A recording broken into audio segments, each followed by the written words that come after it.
Pemerintah melarang mudik, dialog kita lanjutkan kembali masih bersama staf khusus Kementerian Perhubungan Adhita Irawati. Mbak Adhita, Ya, ini kalau kita bicara soal alasan mereka masih ingin mudik, tadi ada alasan ekonomi dan lebih ke alasan yang sangat pribadi. Itu yang paling banyak lebih karena faktor ekonomi, koreksi kalau saya salah.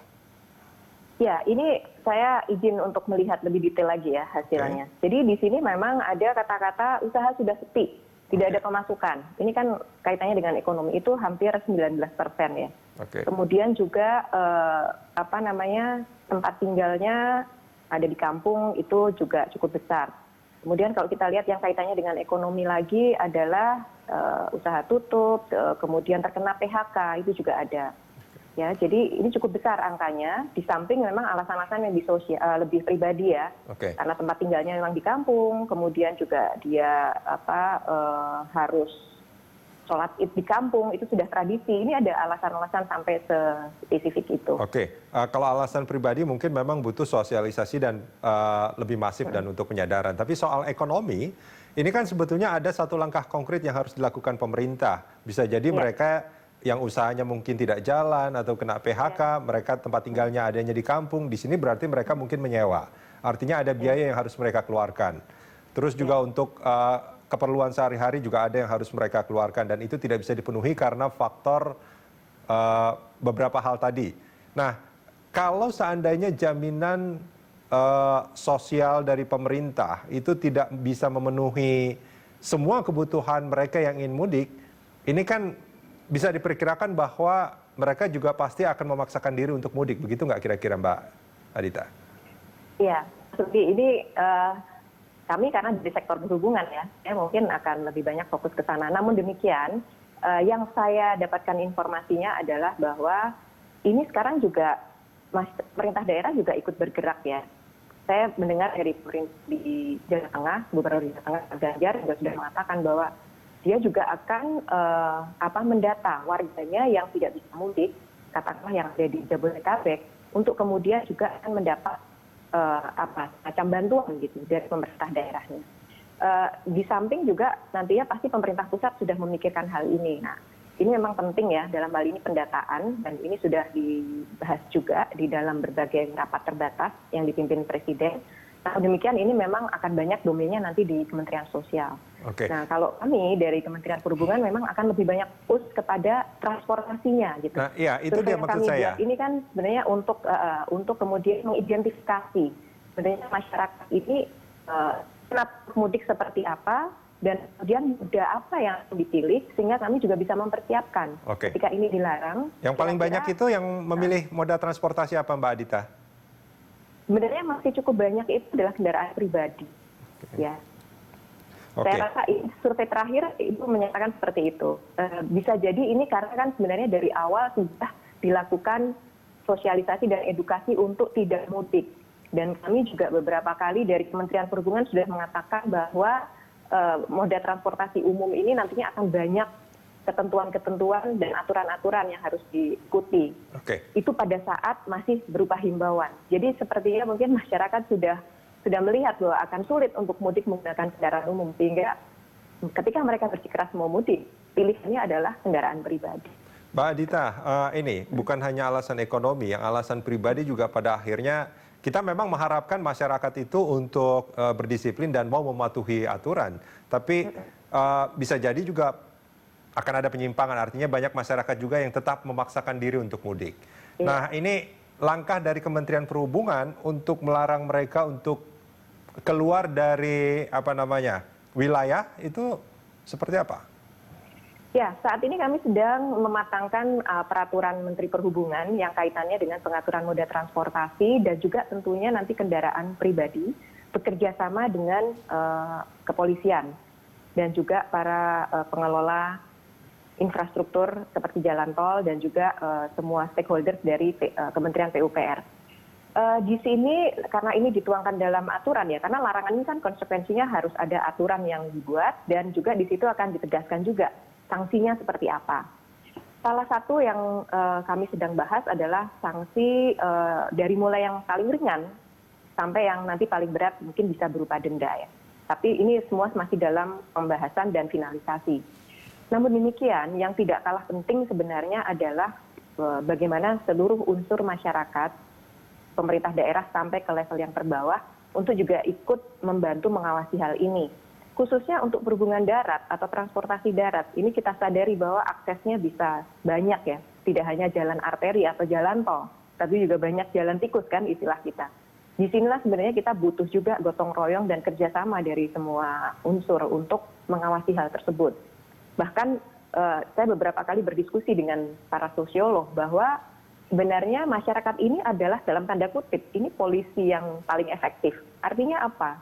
Ketika kemudian sanksi hukum ini tidak efektif untuk diterapkan karena mungkin pengawasan atau pengendaliannya aparatnya terbatas, ini justru masyarakat sendiri yang bisa memberikan sanksi sosial. Misal ada yang melanggar, kemudian ya sekarang kan begitu ya, kemudian diposting di media sosial dan diviralkan. Ini kan sebenarnya sebuah sanksi sosial yang kemudian juga bisa membuat orang untuk lebih berpikir ulang gitu untuk melakukan mudik ini. Saya kira bentuk sanksi sosial dari masyarakat dalam kasus pandemi ini tidak akan sangat efektif karena orangnya pasti sudah bisa jadi sudah berada di lokasi dan segala macam kan. Maksud saya gini, dalam bentuk karena ini adalah sebuah larangan, pertanyaannya apakah bis antar kota antar provinsi itu dihentikan sementara operasinya selama masa pelarangan ini? Apakah pesawat terbang tidak beroperasi karena itu pasti dia akan menjangkau kota yang berbeda. Terus kemudian mungkin ASDP, angkutan laut atau kereta api juga dihentikan selama proses pelarangan mudik ini. Oke, larangan ini akan berlaku untuk daerah yang sudah berstatus PSBB dan zona merah, ya. Dan larangan ini adalah esensinya melarang pergerakan orang dari daerah tersebut masuk maupun keluar. Ya. Artinya apa? Semua angkutan yang membawa orang atau penumpang ini memang akan dilarang untuk keluar dari daerah tersebut atau masuk ke daerah tersebut. Gitu ya Mas Rudi. Jadi yang zona merah ini kan Jabodetabek ya, Mbak Adita ya? Jadi tidak hanya Jabodetabek, tapi daerah yang sudah PSBB pun ini akan mengimplementasikan larangan ini. Kan kita tahu sekarang ada 18 provinsi dan kota yang sudah diberi status PSBB oleh Kementerian Kesehatan. Nah, khusus untuk Jabodetabek, ini sudah disebutkan juga di dalam pernyataan Pak Menteri Perhubungan @Trim kemarin bahwa daerah aglomerasi seperti Jabodetabek ini tetap akan diperlakukan khusus, artinya masih bisa terjadi aliran transportasi atau pergerakan orang di dalam kawasan tersebut. Di dalam kawasan? Jabodetabek. Ya. Artinya untuk kendaraan umum yang ada di dalam Jabodetabek juga tidak akan dihentikan, tapi dilakukan pembatasan dan pengendalian penumpang. Artinya yang untuk keluar dari wilayah itu semuanya berhenti beroperasi?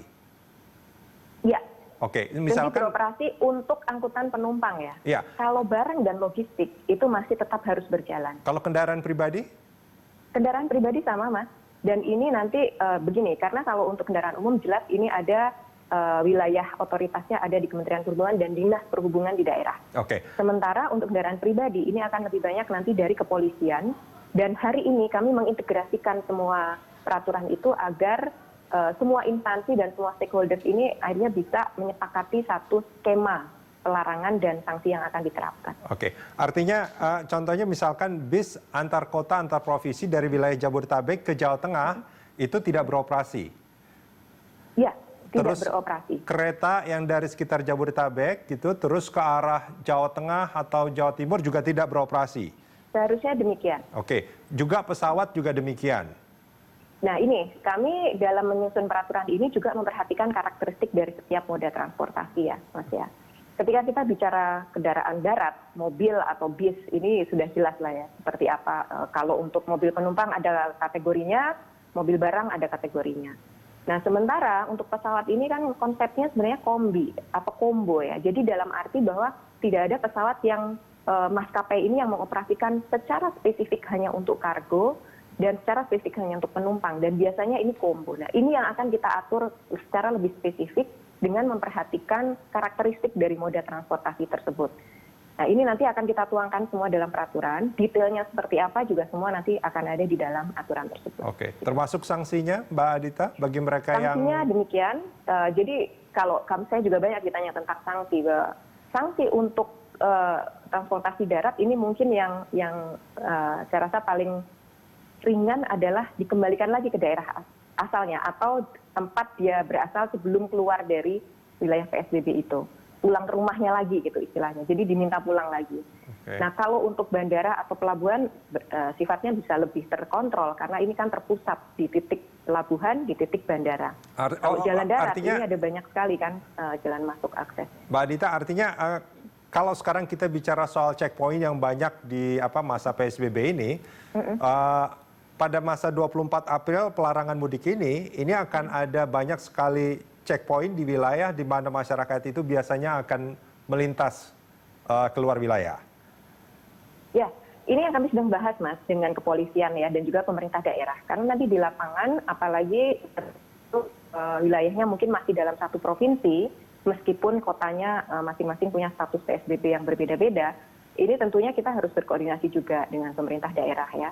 Di mana nanti checkpoint akan ditempatkan, berapa aparat diturunkan, kemudian juga seperti apa nanti pengawasan atau pengendaliannya, ini kita sedang bahas. Dan apakah nanti titiknya akan sama dengan yang dilakukan untuk PSBB sekarang, ini juga masih kita finalisasi.